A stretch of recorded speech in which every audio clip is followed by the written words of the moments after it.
팬데믹과의 긴 싸움 끝에 방역 조치가 점차 완화되면서 세계 경제에도 청신호가 켜지는 듯 했습니다.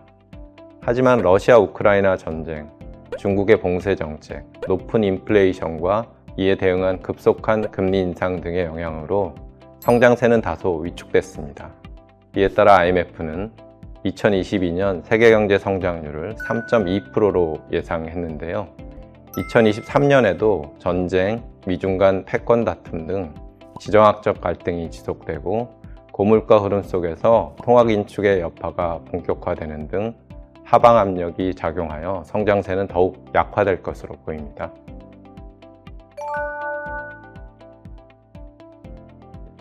글로벌 경제가 팬데믹 충격에서 벗어나 점차 정상화되면서 우리 경제도 어느 정도 성장을 보이겠지만 고물가와 불확실성의 확대에 따라 성장세가 약화돼서 2022년에는 2.6%의 성장률을 기록할 것으로 보입니다.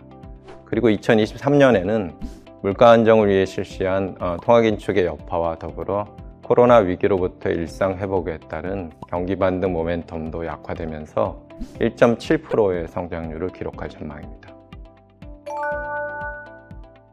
코로나19로 훼손된 글로벌 공급망 회복이 지연되고 전쟁으로 인해서 원자재 가격도 상승하면서 물가는 연초부터 빠르게 상승했습니다. 2022년 소비자 물가 상승률은 연간 5.2%를 기록할 것으로 예상됩니다. 높은 금리에 따라서 수요가 점차 둔화되고 원자재 가격이 보다 안정화되면서 상승 압력이 완화될 전망이지만 2023년 소비자 물가 상승률은 연평균 3.5%로 고물가 흐름은 여전히 지속될 것으로 보입니다. 먼저 올해 우리나라 금리를 급격하게 끌어올린 미 연준의 긴축 기조는 내년에도 이어질 것으로 보이는데요. 다만 금리가 이미 높은 레벨에 위치해 있기 때문에 앞으로는 인상폭보다는 금리 정점 및 그 지속 기간이 중요해질 것으로 보입니다. 이러한 상황을 고려할 때 국내 기준금리는 23년 상반기 중에 3.75% 수준까지 도달할 것으로 전망됩니다.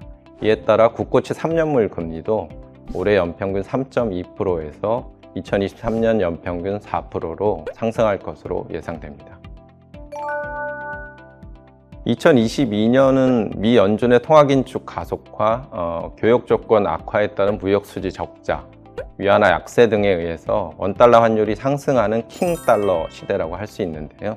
2022년도 연평균 환율은 전년도에 비해 160원이나 오른 1,305원을 기록할 전망입니다. 2023년에는 연준의 금리 인상 사이클 종료, 유럽 중앙은행의 기준금리 인상 등으로 인해서 킹달러 현상이 다소 완화되겠지만 연간 1,360원으로 여전히 높은 수준을 나타낼 것으로 예상합니다.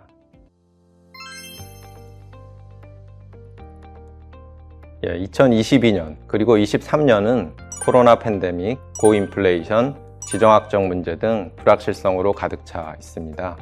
이러한 불확실성에 의해 앞서 말한 2023년 거시경제 전망치는 더 긍정적 혹은 더 부정적일 가능성이 있습니다. 먼저 미국 인플레이션의 안정화 지연 가능성입니다. 미 연준의 급속한 금리 인상은 주요국 금리 인상과 달러 강세를 초래하여 세계 경제를 둔화시키는 요인으로 작용하고 있는데요. 연준은 인플레 안정이 확인될 때까지 상당 기간 높은 금리 수준을 유지할 것으로 보이는데 그 시점이 예상보다 늦어질 경우 긴축 기간이 장기화하면서 미국뿐 아니라 세계 경제 전체의 성장을 둔화시킬 수 있습니다. 또한 러우 전쟁 악화에 따른 유로존 에너지 위기 심화 가능성인데요. 물론 전쟁 발발 이후 유로존의 러시아산 천연가스 도입량은 이미 대폭 줄었습니다. 하지만 러시아가 동절기 천연가스 공급을 완전히 중단할 경우에는 부족한 물량을 다른 나라에서 공격적으로 수입하거나 석탄 사용을 대체한다면 글로벌 인플레이션 상승 위험이 커질 수 있습니다. 그리고 대만 대통령 선거 전 우크라이나 침공 사태 등 지정학적 리스크 문제도 있는데요. 이러한 지정학적 불확실성은 공급망 불안으로 이어질 수 있어서 글로벌 경제 상황을 악화시킬 수 있습니다. 한편 중국의 제로 코로나 완화 가능성은 중국의 내수 소비와 성장을 예상보다 빠르게 회복시켜 글로벌 성장 전망에 긍정적인 요인으로 작용할 것입니다. 또 대내적으로는 가계부채 리스크가 있습니다. 장기간 누적된 가계부채는 금리 인상 시 금융비용을 증가시켜 민간 소비를 억제하는 요인으로 작용하는데요. 미시 데이터를 이용한 분석에서도 대출금리 상승 시 DSR 비율이 70%가 넘는 고위험 차주의 대출 잔액 비중이 크게 증가하는 것으로 확인됐습니다.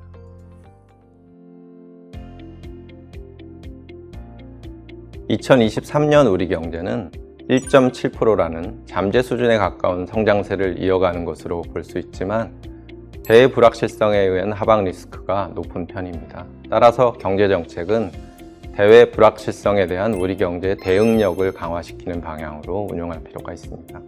먼저 높은 물가 상승세를 안정시키기 위해 당분간 긴축 통화 정책을 유지할 필요가 있고, 재정 정책은 재정 건전성을 유지하되 미래 여건 변화 대응, 취약계층 지원 등 우리 경제 체력을 높이는 데 집중해야 합니다. 또 금융정책은 경기 둔화, 고금리 시기의 금융 불안에 대한 대응 체제를 보강해 나가야 할 것입니다.